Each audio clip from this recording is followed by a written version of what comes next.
దేవుని వాక్యము నిత్యనూతనం. దేవుని వాక్యం మనిషి హృదయాన్ని మార్చగలిగిన శక్తి కలిగినటువంటిది. దేవుని వాక్యము ప్రభావం కలిగినటువంటిది.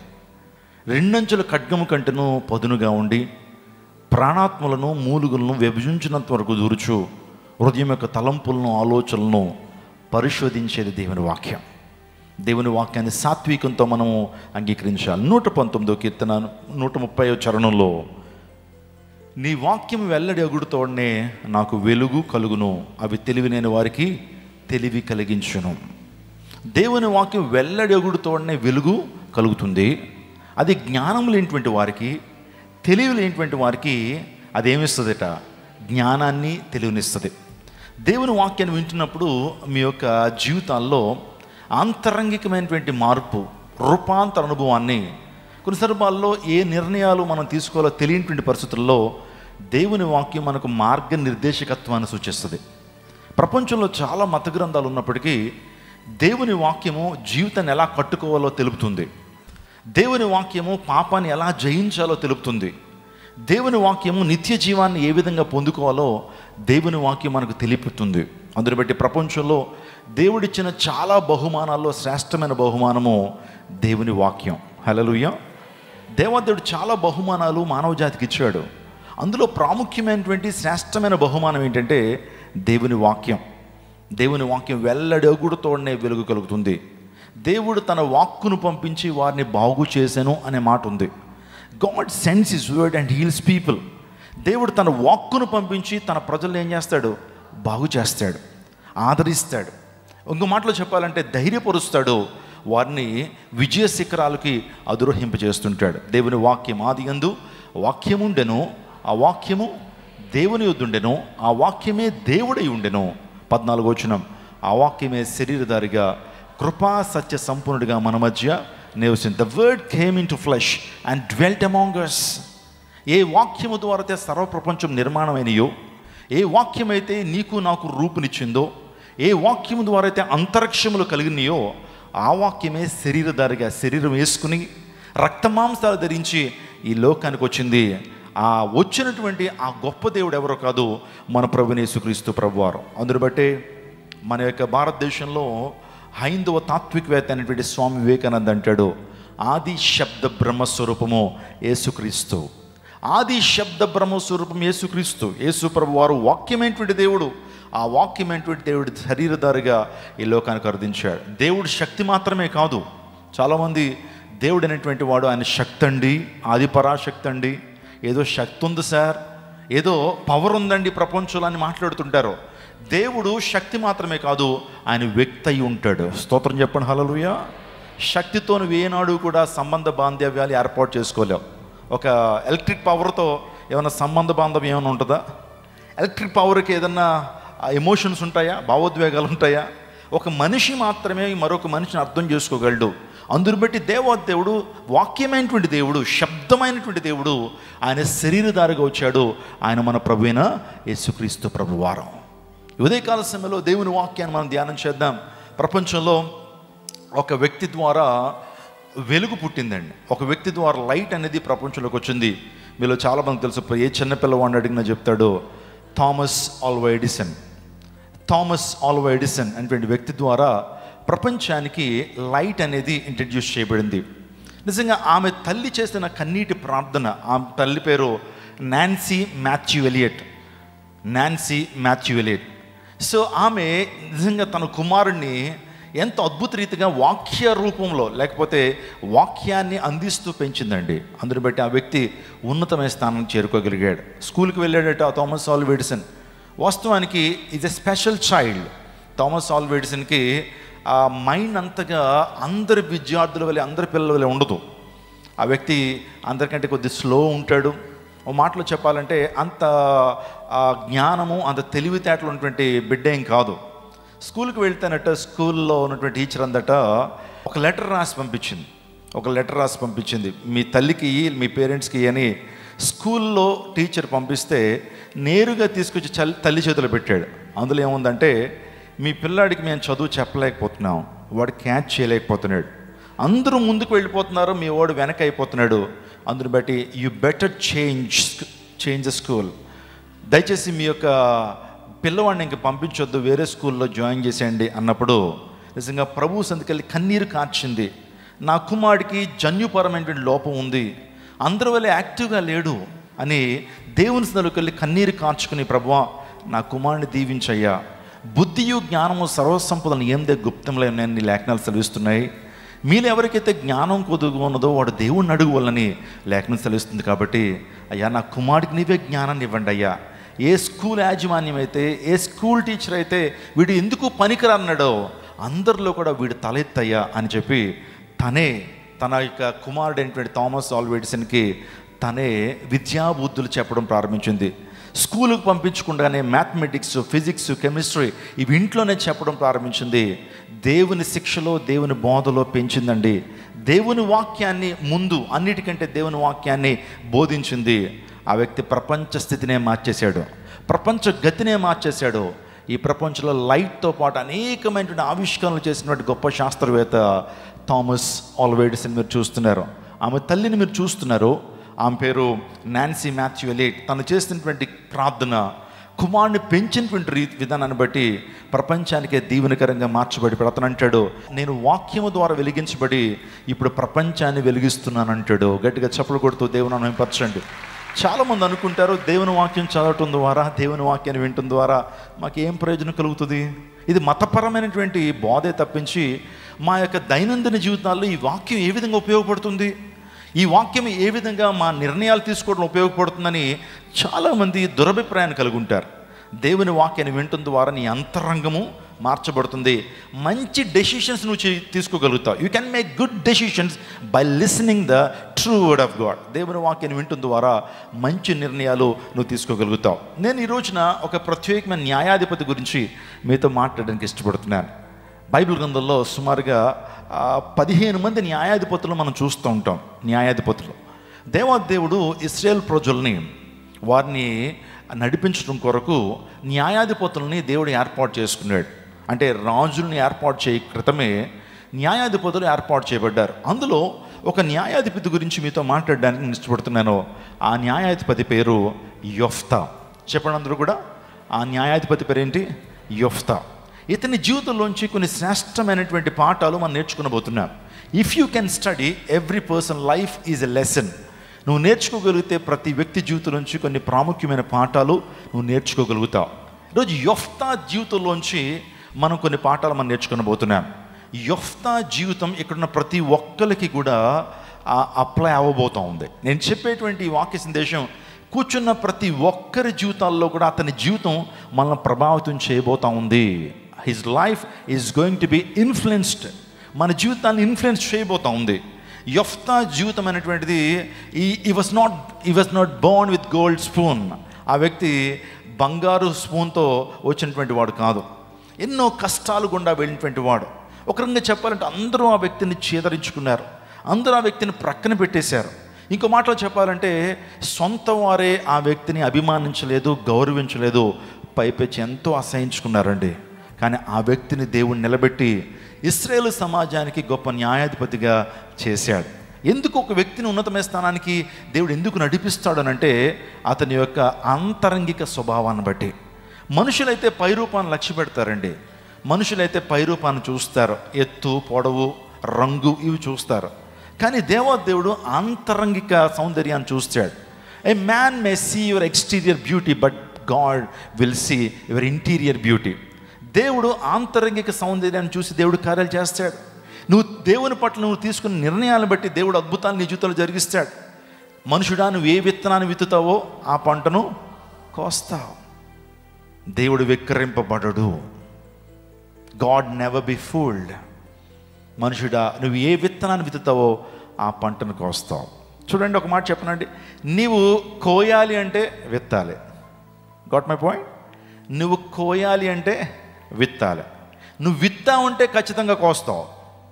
Got my point? రెండో పాయింట్ చెప్తున్నాను. మూడోది, నువ్వు అజ్ఞానంతో విత్తిన కోయకి తప్పదు. ఇగ్నోరెన్స్తో విత్తిన నువ్వు కోయకి తప్పదు. అమెరికా వెళ్తారు, అమెరికాలో రూల్స్ అన్నీ వేరండి. వెళ్ళిన మొదటిసారిగా నువ్వు రోడ్డుకి కుడి పక్కన నడుస్తున్నావు. మనకు అలవాటు ఏంటి? ఎడం ప్రక్కన. మరి అమెరికన్ పోలీసు ఒప్పుకుంటారా? నాకు తెలియదు సార్, ఫస్ట్ టైం వచ్చానండి, నాకు తెలియక కుడివైపు వెళ్ళిపోతానంటే, నువ్వు తప్పు చేసావు, నువ్వు కోసావు కాబట్టి, నువ్వు విత్తావు కాబట్టి ఏం చేయాలా? కొయ్యాలంటాడు. అజ్ఞానంతో విత్తినా కోయక తప్పదు. ఇంకో మాట చెప్పనా, ఇది మీకు చాలా ఎంకరేజింగ్గా ఉంటుంది. నువ్వు కొంచెం విత్తినా ఎక్కువగా కోస్తావు, కొంచెం విత్తినా ఎక్కువగా కోస్తావు. So both positive and negative అండి, రెండు కూడా. నువ్వు కొంచెమే విత్తానులే అనుకుంటావు, కానీ ఎక్కువ కోస్తావు. దేవుని కొరకు కొంచెం విత్తు, ఎక్కువగా పంటను కోస్తావు. ప్రేమను కొంచెంగా విత్తు, ప్రేమను అధికంగా కోస్తావు. కోపాన్ని కొంచెం విత్తినా అధికంగా నువ్వు కోస్తావు. అర్థమైందా? విత్తుట కోయట అంటే అంశం గురించి మనం ఈ విషయాలు చెప్పుకోవచ్చు. నువ్వు విత్తిన దాన్ని బట్టే దేవుడు నీ జీవితంలో కార్యాన్ని జరిగిస్తాడు. దేవుని కోసం ఒక ప్రాముఖ్యమైనటువంటి కానుకను విత్తినప్పుడు దేవుడు నీ సంపదను ఆయన దీవిస్తాడు. అది దేవుని లేఖలో చెప్తున్నటువంటి సత్యం. దేవుని కొరకు నువ్వు ప్రేమను విత్తు, నీ శ్రమను విత్తు, ఆ తర్వాత దేవుని కొరకు నీ యొక్క తలాంతులు విత్తు. దేవుడు నీ కుటుంబాన్ని, నీ తరాల్ని దేవుడు దీవిస్తాడు. అది దేవుని వాక్యం చెప్తున్నటువంటి లక్షణం. 15 మంది న్యాయాధిపతుల్లో యొఫ్తా ఒకసారి న్యాయాధిపతుల యొక్క లిస్ట్ కూడా మీకు ఇవ్వడానికి ఇష్టపడుతున్నాను. వీరు ఇశ్రాయేల్ సమాజాన్ని వారు ముందుకు నడిపించారు. రాజు లేనప్పుడు న్యాయాధిపతులే వారు ఇశ్రాయేల్ సమాజాన్ని ముందుకు నడిపించారు. ఒకసారి ఆ న్యాయాధిపతుల యొక్క లిస్ట్ ఒకసారి మీకు ఇవ్వాలని ఆశపడుతున్నాను. మీరు ఎవరైనా సరే ఫోటోగ్రాఫ్ తీసుకునేటువంటి వారు తీసుకోవచ్చు. మీకు కనబడుతూ ఉంది న్యాయాధిపతులు వారి యొక్క లిస్టు.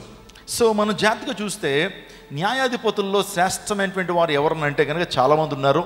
ఈ రోజున యొఫ్తా గురించి మనం ధ్యానం చేయబోతున్నాం. యొఫ్తా అను మాటకు ఒక అర్థం ఉందండి. యొఫ్తా అను మాటకు అర్థం ఏంటంటే ఆయన తెరచును అని అర్థం. చెప్పండి. యొఫ్తా అను మాటకు తెరచును అనేటువంటి అర్థం. ఆయన తెరచును, ఆయన తెరచును. దేవుడు ద్వారాన్ని తెరిస్తే దాన్ని మూయగలిగినటువంటి వాడు ఎవరు? నీ జీవితంలో దేవుడు ద్వారాన్ని తెరిస్తే దాన్ని మూయగలిగినటువంటి వాడి ప్రపంచంలో ఏ ఒక్కరు కూడా లేరు. ఆయన నీ జీవితంలో ద్వారం తెరవాలని నువ్వు ప్రార్థన చేసినప్పుడు దేవుడు ఖచ్చితంగా నీతో ద్వారాన్ని తెరుస్తాడు. God will open the mighty doors in your life when you seek his kingdom and his righteousness. ఆయన యొక్క నీతిని, ఆయన రాజ్యాన్ని వెతికినప్పుడు దేవుడు నీ కొరకు గొప్ప ద్వారాలు ఆయన తెరుస్తాడు. ఎన్నిక లేనిటువంటి వాడు, వేశ్య కుమారుడుగా ఉన్నటువంటి వ్యక్తి. వాస్తవానికి ఈ యొక్క యొఫ్తా జీవితాన్ని ఆలోచన చేస్తే యొఫ్తాకి తండ్రి ఒకడే కానీ తల్లులు ఇద్దరు. ఈ వ్యక్తి వాస్తవానికి ఒక వేశ్యకు పుట్టినటువంటి వాడు. మొదటి తల్లికి పుట్టినటువంటి ఆ యొక్క తన సహోదరులు అందరూ కూడా వీడు వేశ్యకు పుట్టాడు, మా తండ్రి ఉంచుకున్నటువంటి భార్యకు పుట్టాడని చెప్పి తనని వెలివేశారండి. తను వెలివేశారు. నువ్వు మా మధ్యన ఉండటానికి వీల్లేదు. ప్రతిరోజు కూడా ఆ వ్యక్తిని బాధించేవారు, ప్రతిరోజు కూడా ఆ వ్యక్తిని వేధించేటువంటి వారు. నీకు మా ఆస్తిలో హక్కు లేదు, నువ్వు మాతో నివసించడానికి వీల్లేదు, నువ్వు వేశ్య కుమారుడివి, నువ్వు ఎన్నికలేనటువంటి వాడు అని త్రోసేశారండి. త్రోయవేమైనటువంటి వ్యక్తి నిజంగా తన జీవితంలో దేవాదుడు గొప్ప ద్వారాలు తెరిచాడు. స్తోత్రం చెప్పండి, హల్లెలూయా.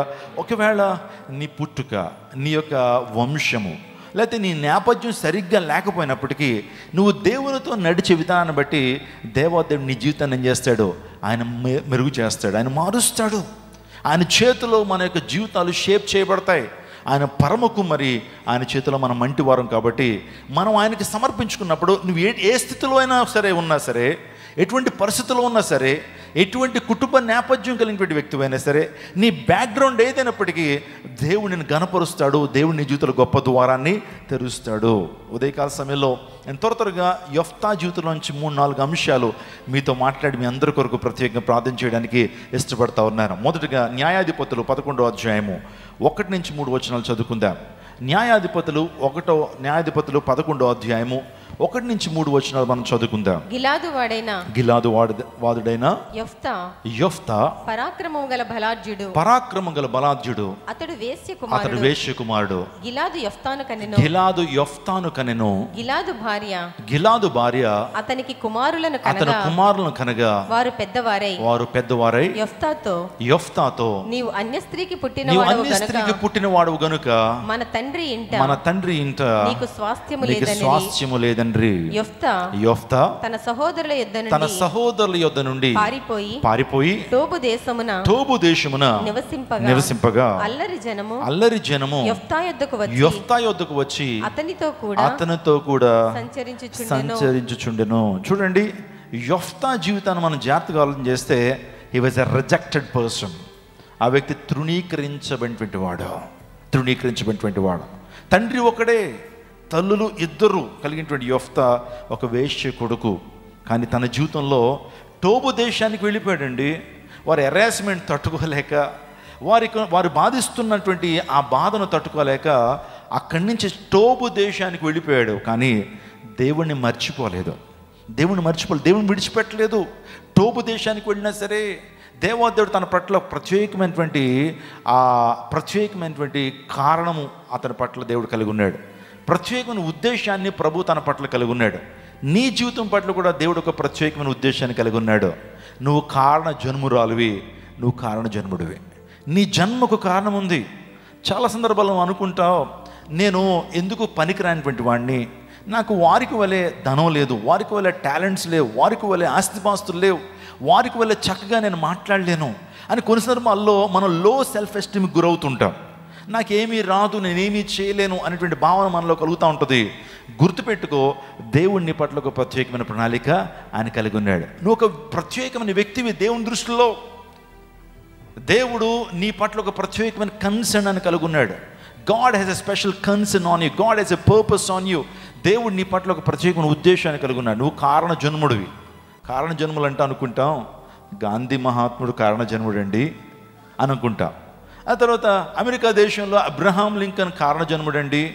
శాస్త్రవేత్తలు, గొప్ప గొప్ప స్పీకర్సు, రాజకీయవేత్తలు వారు కారణ జన్ములు అని మనం మాట్లాడుకుంటాం. కాదు, ఇక్కడున్న ప్రతి ఒక్కరూ, దేవాదేవుడు ప్రతి ఒక్కరికి జన్మ వెనకాల ఆయనకు ఒక ప్రత్యేకమైన ఉద్దేశం ఉంది. నీ జన్మ వెనకాల ఒక ప్రత్యేకమైన ఉద్దేశం ఉంది.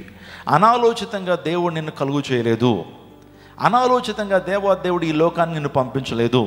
అనాలోచితంగా దేవాదేవుడు ఈ ప్రాంతంలో నిన్ను కూర్చొని పెట్టలేదు. నిన్ను ఎంపిక చేసుకోవడంలో దేవునికి ఒక ప్రత్యేకమైన ఉద్దేశం ఉంది. అందరు బట్టే కదా దేవుడు మనల్ని ప్రత్యేకమైనటువంటి వ్యక్తులుగా దేవుడు చేశాడు. God is made as a unique creatures in this world. ఈ ప్రపంచంలో దేవాదేవుడు ఒక ప్రత్యేకమైన సృష్టిగా దేవుడు నిన్ను నన్ను కలుగు చేశాడు. నీలాంటి వారు ఈ ప్రపంచంలో మరొకరు ఉన్నారనుకుంటున్నావు నువ్వు? నీలాంటి వారు ప్రపంచంలో మరొకరు ఉన్నారని నువ్వు అనుకుంటున్నావా? నీలాంటి వాడు మరొకరు లేరండి. నీ శరీరంలోంచి వస్తున్న వాసన మరొక శరీరంలోంచి ఎప్పటికీ రాదు. ఈ ప్రపంచంలో చాలామంది వ్యక్తులు ఈ ప్రపంచంలో జీవిస్తున్నారు. 850 కోట్ల మంది ప్రజలు ఈ లోకంలో బ్రతుకుతున్నారు. సుమారు కొన్ని 100 కోట్ల మంది ఈ ప్రపంచాన్ని విడిచిపెట్టి వెళ్ళిపోయారు. కానీ నీలాంటి వాడు, నాలాంటి వాడు ఈ ప్రపంచంలో మరొకరు లేరు. నీ శరీరంలో చూస్తున్న వాసన, నీ ఫింగర్ ప్రింట్స్, నీ డిఎన్ఏ, నీ ఆర్ఎన్ఏ, ఇంకా చెప్పుకోవాలంటే నీ హెయిర్ టెక్స్చర్, ఆ తర్వాత నీ చెవిని ఒకసారి ఇలా అనుకోండి, ఒకసారి చెవిని ఇలా అనుకోండి. ఈ షేప్ ఏదైతే ఉందో ఈ ప్రపంచంలో మరొక వ్యక్తికి ఉండదు. దేవుడు ఒక ప్రత్యేకమైన రీతిలో నిన్ను కలుగు చేశాడు. రేపొద్దున దేవాదేవుడు పరలోక రాజ్యంలో ఆయన సన్నిధిలో నీ డిఎన్ఏ పేరు పెట్టి పిలిస్తే నువ్వే వస్తావు. అంటే ఈ ప్రపంచంలో నీ పేరు మీద, ఆ పేర్లు అయితే మ్యాచ్ అవ్వచ్చేమో, కానీ నీ డిఎన్ఏ ఉంటుంది. డియాక్సిరైబో న్యూక్లిక్ యాసిడ్ అని పిలుస్తారు.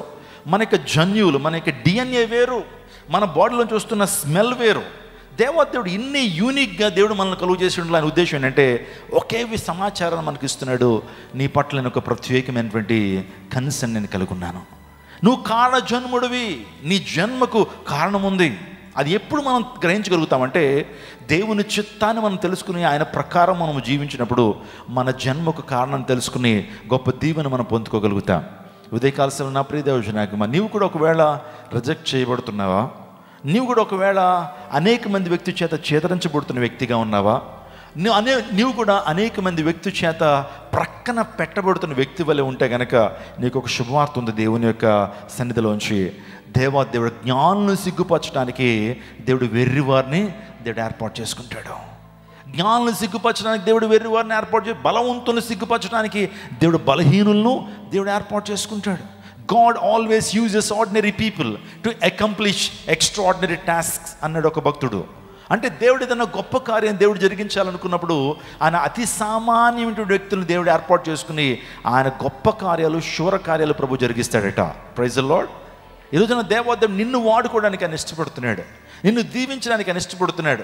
నువ్వేదో జీవించి ఏదో 70-60 సంవత్సరాలు బ్రతికి వెళ్ళిపోవడం కొరకు ఈ లోకంలో లేవు, కానీ నువ్వు దేవుని చిత్తాన్ని నెరవేర్చడం కొరకు దేవుడు ఎందుకు నిన్ను కలుగు చేశాడో ఆ యొక్క పర్పస్ని తెలుసుకుని నువ్వు జీవించమని దేవుడు కోరుతా ఉన్నాడు. దేవుడు మనల్ని ఎందుకు కలుగు చేశాడు?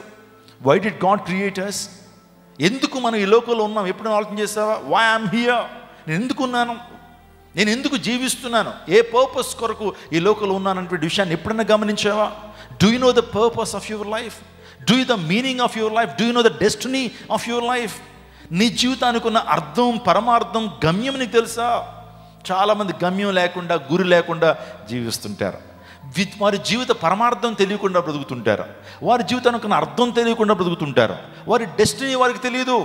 ఒక మాట నేను చెప్పను, నిజమైన క్రైస్తవుడు ఒక అర్థవంతమైనటువంటి జీవితాన్ని జీవిస్తాడు. నిజమైన క్రైస్తవుడు గమ్యం తెలుసుకుని తన జీవితాన్ని ముందుకు కొనసాగిస్తాడు.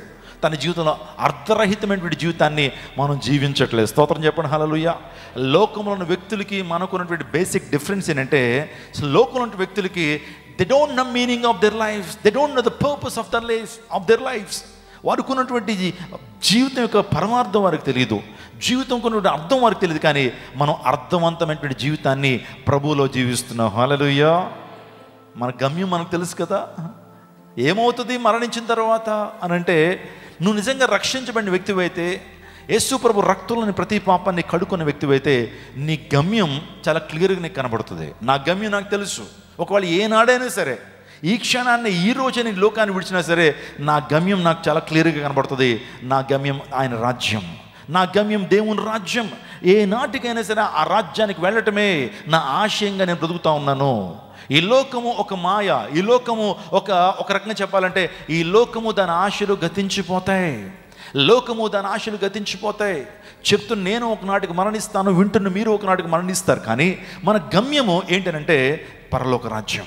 మన గమ్యము ఆయన వాగ్దానం చేసినటువంటి రాజ్యం. మన గమ్యము ఆయన మనందరికీ కూడా వాగ్దానం చేసిన ఆ రాజ్యం కొరకు బ్రతుకుతున్నాం. అందును బట్టి ఈ లోకంలో మనము యాత్రికులము, పరదేశులము. ఈ లోకంలో మనం ఎవరు గుర్తుపెట్టుకోండి, బండ గుర్తులు ఇవి. మరణము తథ్యం. ఒకనాటికి నేను మరణిస్తాను, ఒకనాటికి మీరు మరణిస్తారు.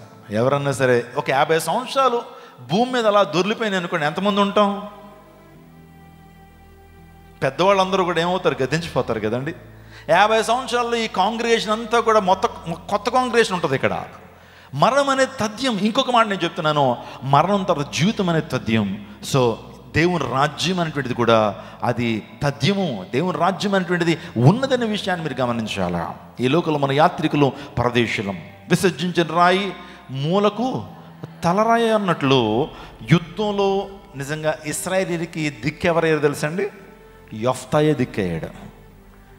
నిషేధించబడిన రాయి మూలకు తలరాయి అన్నట్టు యెఫ్తా టోబు దేశంలో ఉన్నప్పుడు ఇశ్రాయేలు యెఫ్తా దగ్గరికి వచ్చి, అయ్యా మాకు నాయకుడు కావాలయ్యా, యుద్ధంలో యుద్ధవీరుడు కావాలి, అందరూ నిన్నే జ్ఞాపకం చేసుకోండి, నువ్వు ఒక్కడు మాత్రమే సమర్థుడివి, అయ్యా రావయ్యా మాకు నాయకుడిగా ఉండని చెప్పి ఏ ప్రజలైతే, ఏ ఇశ్రాయేల్ ప్రజలైతే టోబు దేశానికి తరిమేశారో ఆ వ్యక్తిని మరలా తెచ్చుకున్నారు. స్తోత్రం చెప్పండి, హల్లెలూయా. నువ్వు దేవుని విడిచిపెట్టకుండా దేవుని కృపలను వర్ధిల్లుతున్నప్పుడు, నువ్వు దేవుని యొక్క ఆత్మ ఫలములను ఫలిస్తున్నప్పుడు, ఏ ఒక్కరైతే నేను చేదరించారో, ఏ ఒక్కరైతే నిన్ను ప్రక్కన పెట్టారో వారే మరలా తిరిగి నీకు సన్మానం చేస్తారు. స్తోత్రం చెప్పండి. వారిలో ఒంటరి అయినటువంటి వాడు 1000 మందిగును. ఎక్కడైతే నువ్వు ఓటమి చెందావో, ఎక్కడైతే నీ తల దించబడిందో అక్కడే దేవుడు నీ తలనెత్తుతాడు.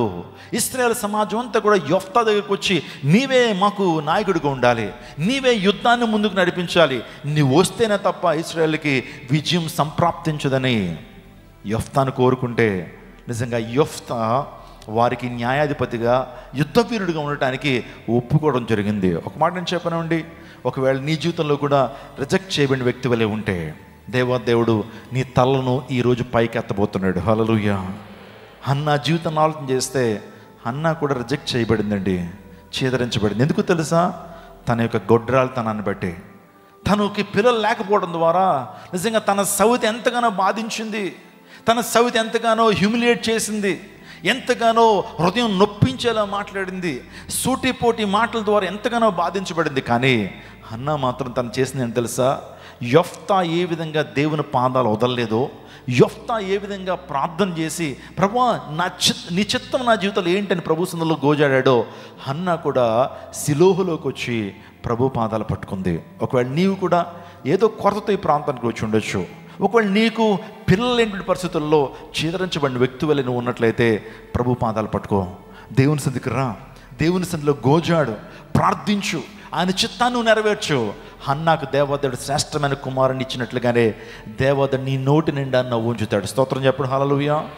ఏమండి, సమూయేలు ఎంత శ్రేష్టమైనటువంటి కుమారుని దేవుడు హన్నాకి ఇచ్చాడు. ఎంత శ్రేష్టమైనటువంటి కుమారుడు, రాజును కూడా అభిషేకించేటువంటి గొప్ప కుమారుణ్ణి హన్నాకు దేవుడు అనుగ్రహించాడు. తర్వాత మనం ఆలోచన చేస్తే హన్నాకు ఒక కుమారునితో లిమిట్ చేయలేదు. హన్నాకు 5 బిడ్డల్ని ఆ తర్వాత హన్నాకు దేవుడు కానుకగా ఇచ్చాడు.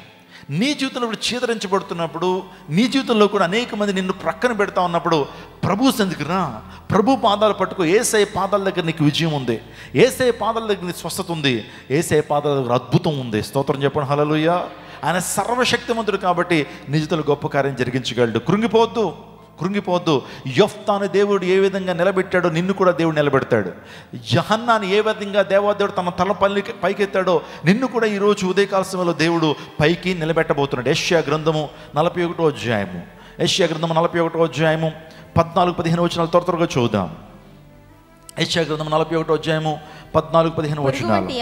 పురుగు వంటి యాకోబు, స్వల్ప జనమగు ఇశ్రాయేలు, భయపడకుడి, నేను నీకు సహాయము చేయుచున్నాను అని యెహోవా సెలవిచ్చుచున్నాడు. నీ విమోచకుడు ఇశ్రాయేలు పరిశుద్ధ దేవుడే, కక్కులు పెట్టబడి పదునుగల క్రొత్తదైన నురిపిడి మ్రానుగా నిన్ను నియమించి ఉన్నాను. గట్టిగా చప్పలు కొడుతూ దేవుని మహిమపరచండి. యాకోబు, పురుగు వంటి యాకోబు, స్వల్ప జనముగు ఇశ్రాయేలు భయపడకుడి. పురుగు వంటి యాకోబు, స్వల్ప జనముగు ఇశ్రాయేలు భయపడకుడి. దేవుడు ఇశ్రాయేలుకు ఇచ్చిన వాగ్దానం చాలా గొప్పది.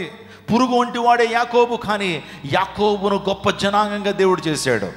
ఇజ్రాయెల్ దేశం గురించి ఎంత మాట్లాడుకున్నా తక్కువేనండి. ప్రపంచంలో చాలా చిన్న దేశం.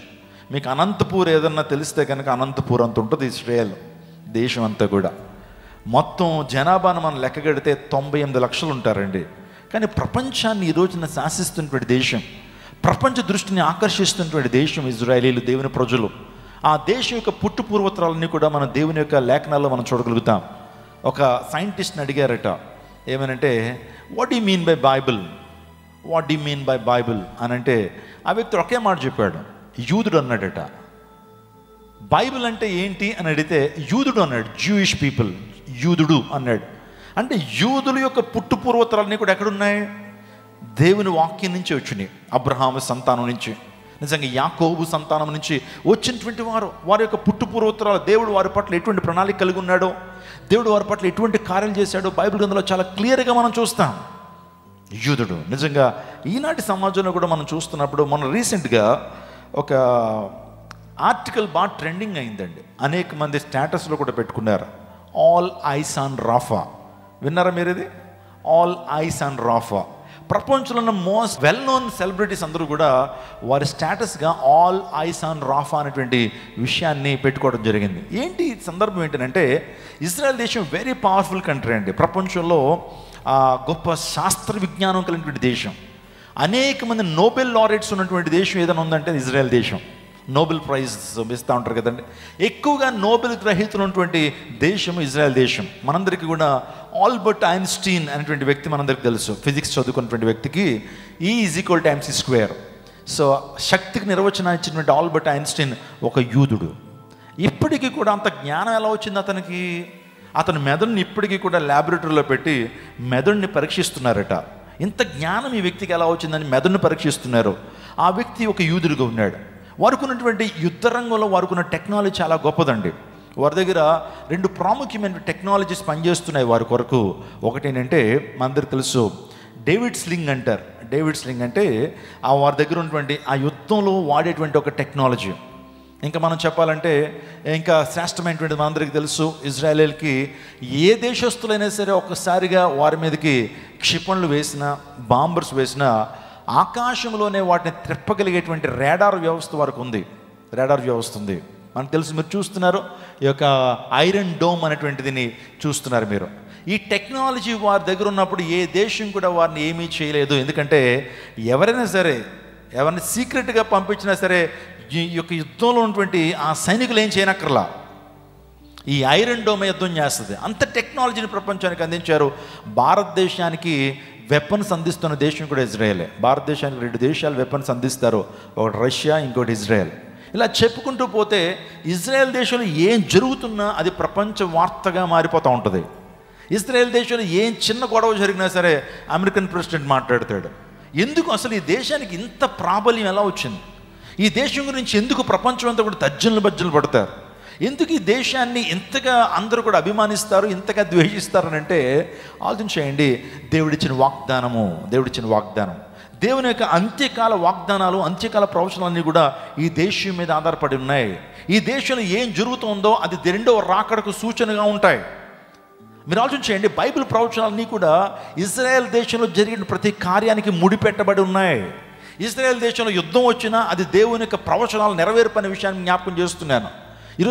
ఈ రోజున మనం చూస్తూ ఉన్నప్పుడు ఇజ్రాయెల్ దేశం ఎందుకు ఈ గొడవలు అంటే సరిహద్దు గొడవలు మనందరికీ తెలుసు. నేను హిస్టరీ చెప్పడానికైతే ఇక్కడ లేను.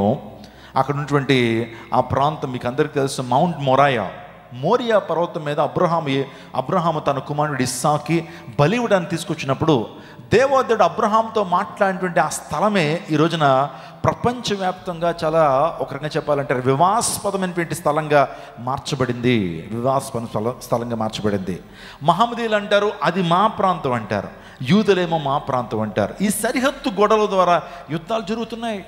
ఆ ప్రాంతంలో పాలిస్తాన్ హమాస్ తీవ్రవాదులు, వీరి మీద ఎప్పుడు కూడా కొట్లాటలు, వీరి మీద ఎప్పుడు యుద్ధాన్ని జరిగిస్తుంటారో వారేంటంటే ఆ ప్రాంతాన్ని కాపాడుకోవాలి. ఇది మా పితరులకు దేవుడు ఇచ్చినటువంటి వాగ్దాన ప్రాంతము, దీన్ని కాపాడుకోవాలి.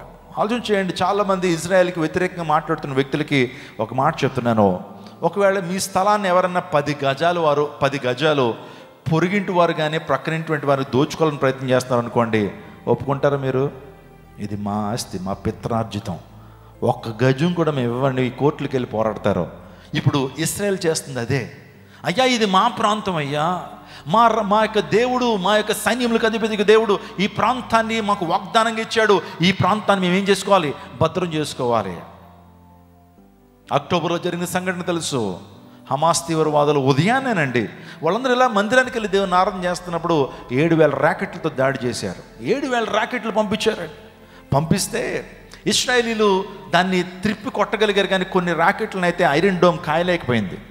5,000 ర్యాకెట్ల వరకు ఐరన్ డోమ్ కాయగలిగింది, కానీ ఇంకొక 2,000 ర్యాకెట్లను కాయలేకపోయింది. సుమారు కొన్ని 100 మంది చనిపోయారు, 200 మంది చనిపోయారు. ఆ తర్వాత మళ్ళీ హమాస్ తీవ్రవాదుల మీద దాడి చేసినప్పుడు వాళ్ళు ఏం చేశారంటే, వారు ఆ పాలస్తీనా అనేటువంటి ఆ ప్రాంతం ఎలా ఉంటుందంటే భూమి అంతర్భాగంలో వారు సొరంగాలు తవ్వుకున్నారు. యుద్ధం వచ్చినప్పుడు తప్పించబడటం కొరకు ఆ తీవ్రవాదులు ఏం చేశారంటే ఆ సొరంగాలు తవ్వుకుని అందులో నివసించడం మొదలుపెట్టారు. ఇశ్రాయేల్ అన్నారు సామాన్య ప్రజలతో ఏమనంటే, మీరు రాఫా అనే ప్రాంతానికి వెళ్ళిపోండి. రాఫా అనే ప్రాంతం మేము యుద్ధం చేసి వాళ్ళందరినీ, హమాస్ తీవ్ర వాళ్ళందరినీ అంతం చేసిన తర్వాత మళ్ళీ పిలుస్తాం మిమ్మల్ని అని వెళ్ళినప్పుడు రాఫా అనే ప్రాంతానికి వీళ్ళందరూ కూడా చేరిపోయారండి. చేరిపోయినప్పుడు జరిగినటువంటి కార్యం ఏంటంటే, ఇశ్రాయేల్ ఏదో రీతిగా మమ్మల్ని చంపేస్తాన్న ఉద్దేశంతో మారువేషంలో ఈ యొక్క తీవ్రవాదులందరూ కూడా వారితో పాటు రాఫా అనే ప్రాంతానికి వెళ్ళిపోయారు. ఇశ్రాయేల్ తీరా చూస్తే సొరంగులు ఎవరు కనిపించట్లా, అందరూ రాఫాలోకి వెళ్ళిపోయినప్పుడు ఇశ్రాయేల్ జాగ్రత్తగా ఎక్కడైతే తీవ్రవాదులు ఉన్నారో ఆ ప్రాంతాన్ని వారు ఐడెంటిఫై చేసి అక్కడికి బాంబ్స్ వేశారండి. వేస్తే సామాన్య పౌరులు ఒక 40 మంది చనిపోయారు. దానికి కూడా బెంజమిన్ నెతన్యాహు అన్నాడు, so we are very sorry, we are extremely sorry, మేము ఇలా చేయాలనుకోలేదు, సామాన్య పౌరులు చచ్చిపోతారు మేము అనుకోలేదని వారు మాట్లాడారు. అయినప్పటికీ 40 మంది చనిపోయారని చెప్పి మొత్తం రాఫాలో ఉంటుండే అందరినీ కూడా చంపడానికి ప్రయత్నం చేస్తున్నారు అని ప్రపంచవ్యాప్తంగా ఒక దుమారాన్ని రేపి ఇశ్రాయేల్ మీద వ్యతిరేకతను తీసుకొచ్చారు.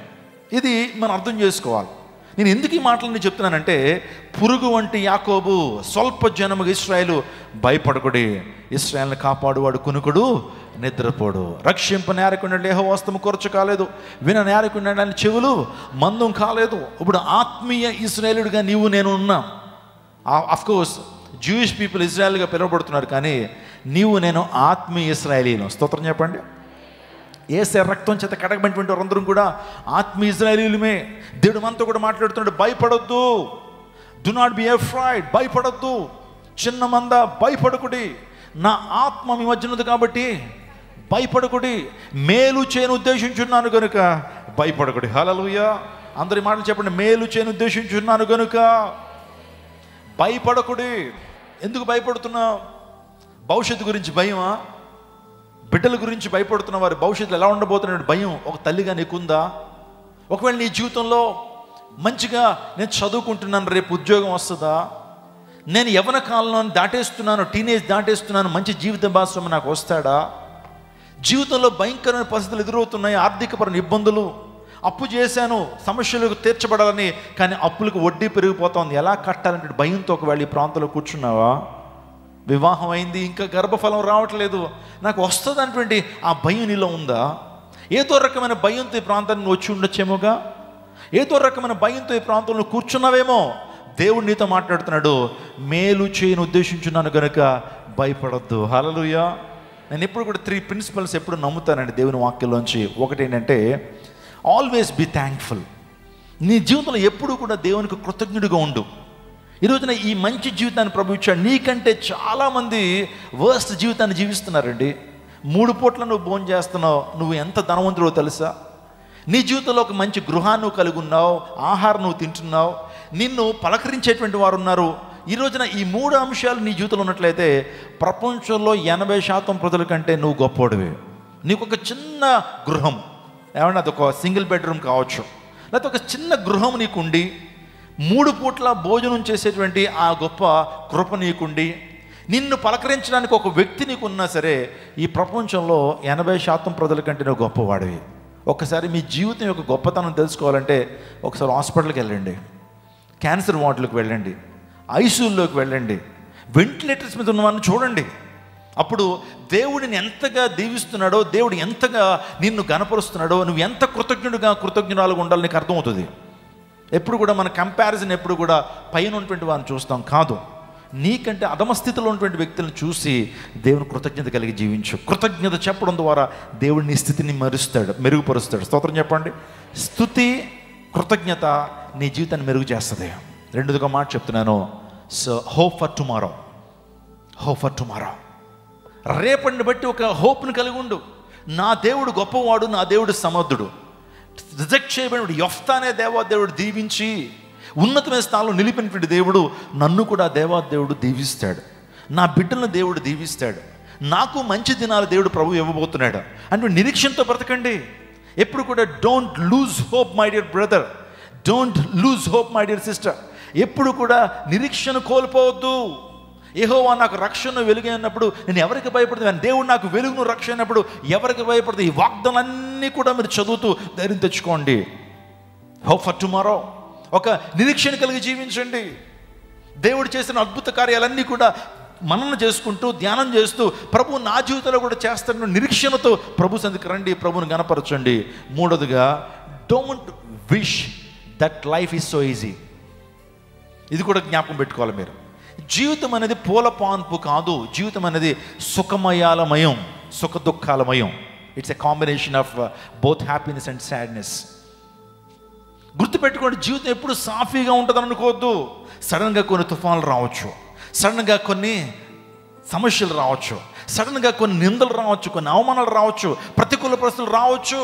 ఎప్పుడు కూడా లైఫ్ చాలా ఈజీగా వెళ్ళిపోద్దని ఏనాడు ఎక్స్పెక్ట్ చేయొద్దు. వచ్చినా సరే ప్రభు నీకు తోడుగా ఉన్నటువంటి విశ్వాసాన్ని కలిగి ఉండండి. స్తోత్రం చెప్పండి. హల్లెలూయా. ఈ 3 ప్రిన్సిపల్స్ మీ జీవితంలో కలిగి ఉండండి. ఒకటి, always be thankful. Have an attitude of gratitude. కృతజ్ఞత వైఖరిని కలిగి ఉండి ప్రతి దాన్ని బట్టి దేవుని కృతజ్ఞత చెప్పండి. ప్రతి దాన్ని బట్టి కృతజ్ఞత కలిగి జీవించండి. కంప్లైంట్స్ వద్దు, ప్రభు ఇది లేదు అది లేదని కంప్లైంట్ చేయొద్దు. ఉన్న దాన్ని బట్టి దేవుని స్తుతించు, దేవుని స్థితిని మెరుగు చేస్తాడు. అది మొదటి పాయింట్. రెండోదిగా, నీ జీవితంలో have an hope for tomorrow. రేపటి గురించి ఒక మంచి నిరీక్షణ కలిగి జీవించు. దేవుడు నా జీవితంలో తగిన కాలం అందు దేవుడు నన్ను హెచ్చిస్తాడు. In his appointed time, in his due time, my God will exalt me. దేవుడు నన్ను హెచ్చిస్తాడు. తగిన కాలం దేవుడు నన్ను హెచ్చిస్తాడు. తృణీకరించబడిన వ్యక్తి అయినప్పటికీ దేవుడు తగిన కాలం నన్ను హెచ్చిస్తాడు. ఒకవేళ నీ జీవితంలో టాలెంట్స్ లేనటువంటి వ్యక్తి అయినప్పటికీ దేవుడు నేను హెచ్చిస్తాడు. ఉన్నతమైన స్థానంలో ప్రభు నిలుపుతాడు. ఈ విషయాన్ని మీరు గమనించాలా. మూడోదిగా, నీ జీవితంలో don't wish that life is so easy.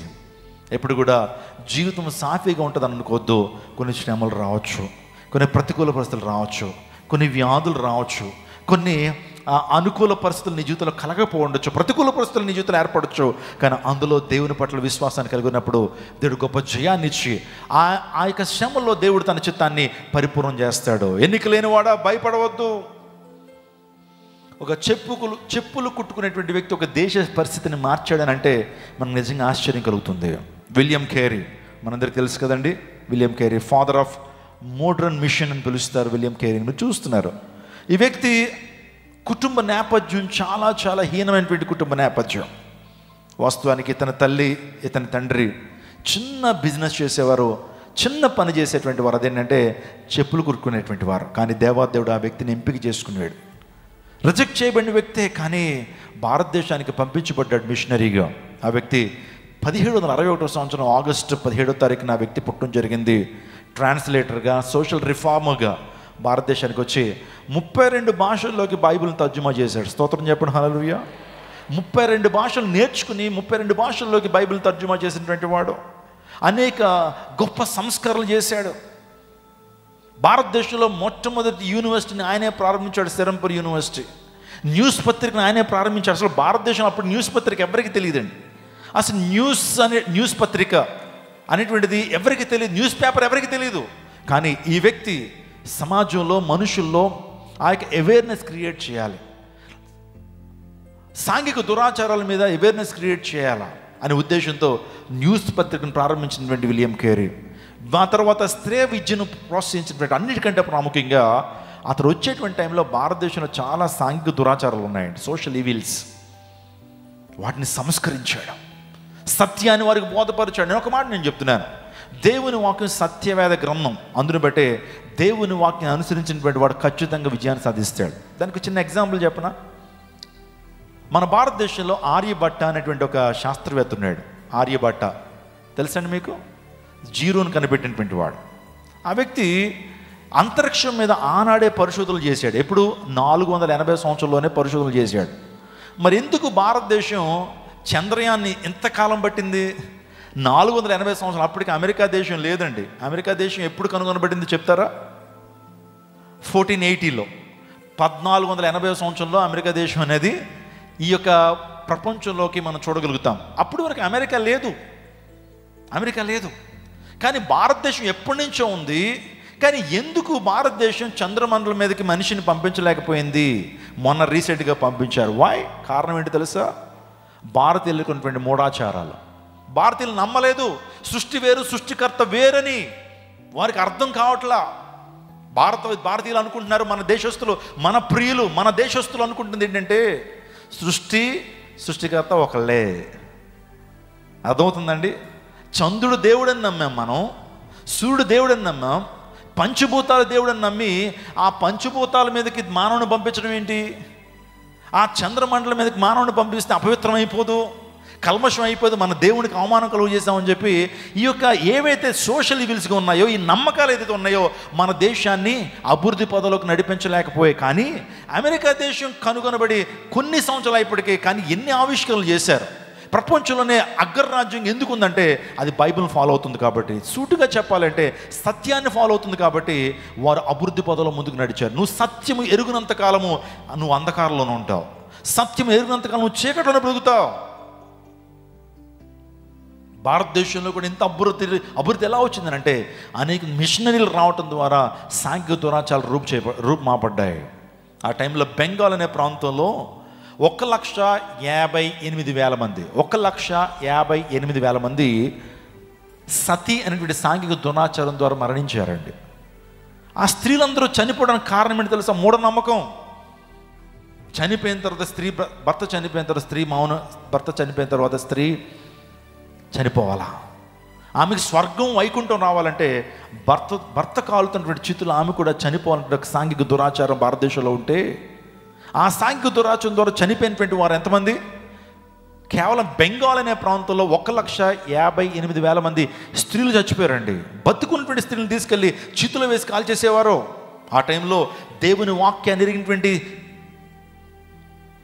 William Carey ఆ ప్రాంతానికి వచ్చి దేవుని వాక్యాన్ని బోధించి, సత్యాన్ని బోధించి ఇది అమానుషమైన చర్య అని చెప్పి ప్రభుత్వంతో పోరాడి, విలియం బెంటిక్తో పోరాటం చేసి రాజా రామ్మోహన్ రాయ్ విలియం కేరీ, ఇద్దరు కూడా పోరాటం చేసి ఆ సాంఘిక దురాచారాన్ని రూపుమాపారు. స్తోత్రం చెప్పండి, హల్లెలూయా. లేకపోతే ఇప్పటికీ కొన్ని ప్రాంతాలు అది నడిచేదేమో, కానీ ప్రభుత్వం తీసుకొచ్చారు, ఎవరిని ఇలా చేస్తే శిక్షార్హులు, ఇలా చేయడం అమానుష్యం అని చెప్పి దాన్ని కొట్టిపారేశారు. ఇది బైబిల్ గ్రంథం భారతదేశాన్ని సంస్కరించిందా, సంస్కరించలేదా? భారతదేశంలో గొప్ప మేలును తీసుకొచ్చిందా, తీసుకురా? లేకపోతే స్త్రీలు చదువుకోవడానికి లేదండి. ఈ రోజున స్త్రీలు చదువుకోవడానికి లేదు. స్త్రీ వంటింటికి మాత్రమే పరిమితంగా ఉండాలి. 12-13 సంవత్సరాలు వచ్చేటప్పుడు పెళ్లి చేసుకుని పిల్లలను కనటమే స్త్రీ బాధ్యత, కానీ చదువుకోవడానికి లేదు. హ్యూమన్ ఎంపవర్మెంట్ అనేటువంటిది భారతదేశంలో ఉండేటువంటిది కాదు. ఎప్పుడైనా ఆలోచన చేస్తున్నారా? ఇప్పటికీ కూడా మనం చూస్తే కనుక ఇరాన్ అనేటువంటి దేశంలో ఈ యొక్క ఇబ్రహీం రైజీ అనేటువంటి వ్యక్తిని, ఆ వ్యక్తి అకస్మాత్తుగా చనిపోయిన విధానం మనకు తెలుసు. ఆ వ్యక్తి అన్నాడు, ఇజ్రాయెల్ని నేను ప్రపంచ మ్యాప్లోకి తీసేస్తాను, తుడిపేస్తానని గట్టిగా ప్రగల్భాలు పలికాడు. చివరికి జరిగింది ఏంటో తెలుసండి, ఆ వ్యక్తి హెలికాప్టర్ ప్రమాదంలో దుర్మరణం పాలయ్యాడు. ఆ వ్యక్తి అట భయంకరమైనటువంటి పరిస్థితులు తీసుకొచ్చేటువంటి వాడు. 12 సంవత్సరాలకే ప్రతి స్త్రీ కూడా పెళ్లి చేసుకున్న పిల్లలను కనాలి, చదువు సంధ్య లేదు. కానీ వారు అంటున్నారు, అయ్యా మేము చదువుకోవాలయ్యా, ఉన్నతమైన స్థానానికి రావాలి అని వారు పోరాడుతుంటే, మీరు ఎప్పుడు కూడా వంటింటికి మాత్రం పరిమితంగా ఉండాలి, పిల్లల కంటమే మీ డ్యూటీ అని శాసించినటువంటి, ఒక రుబాబు చేసినటువంటి వాడు నియంతగా పరిపాలించాలనుకున్నాడు ఇబ్రహీం రైజీ. ఇజ్రాయెల్ దేశాన్ని తుడిపేయాలనుకున్నాడు. కానీ దేవుడు చూశాడు, ఒక భయంకరమైనటువంటి హెలికాప్టర్ ప్రమాదంలో ఇబ్రహీం రైజీ చనిపోయినట్లుగా మనం వార్తల్లో చూస్తుంటాం. ఇశ్రాయేల్ని కాపాడువాడు కొనుకడు నిద్రపడి. ఎందుకు మాట చెప్పానంటే, ఎన్నిక లేనిటువంటి వాడిని దేవాదేవుడు విలియం కేరీని దేవాదేవుడు ఏర్పాటు చేసుకుని భారతదేశానికి గొప్ప మిషనరీగా దేవుడు చేశాడు. ఒక సందర్భంలో ఒక వ్యక్తి అన్నాడట, విలియం కేరీ నువ్వు చెప్పులు కుట్టుకునేటువంటి వ్యక్తివే కదా అన్నాడట. ఏమన్నాడు? నువ్వు చెప్పులు కుట్టుకునేటువంటి వ్యక్తివే కదా. అప్పుడు ఆ యొక్క విలియం కేరీ అన్నాడట, నీ చెప్పులుంటే చెప్పు, అవి కూడా కుట్టు పెడతాను అన్నాడట. నీ చెప్పులుంటే అవి కూడా నేను సర్వీస్ చేస్తాను అని అన్నాడట. అంటే మీరు ఆలోచించేయండి, విలియం కేరీ ఒక రకంగా చెప్పాలంటే చాలా చాలా హీనమైన పరిస్థితుల్లోంచి ఆ వ్యక్తి దేవుని ద్వారా ఎంపిక చెప్పి గొప్ప స్థానానికి వచ్చారు. రెండో మాట చెప్తున్నాను, అదేంటే యెఫ్తా విశ్వాస వీరుడు. రెండో ప్రాముఖ్యమైన అంశం ఏంటి? యెఫ్తా విశ్వాస వీరుడు. విశ్వాస వీరుల పట్టిలో, విశ్వాస వీరుల జాబితాలో యెఫ్తా పేరున్నది. చదువుదాం ఒకసారి 11వ అధ్యాయం, న్యాయాధిపతులు 11వ అధ్యాయము 9-10 వచనాలు చదువుకుందాం. న్యాయాధిపతులు 11వ అధ్యాయం 9-10 వచనాలు.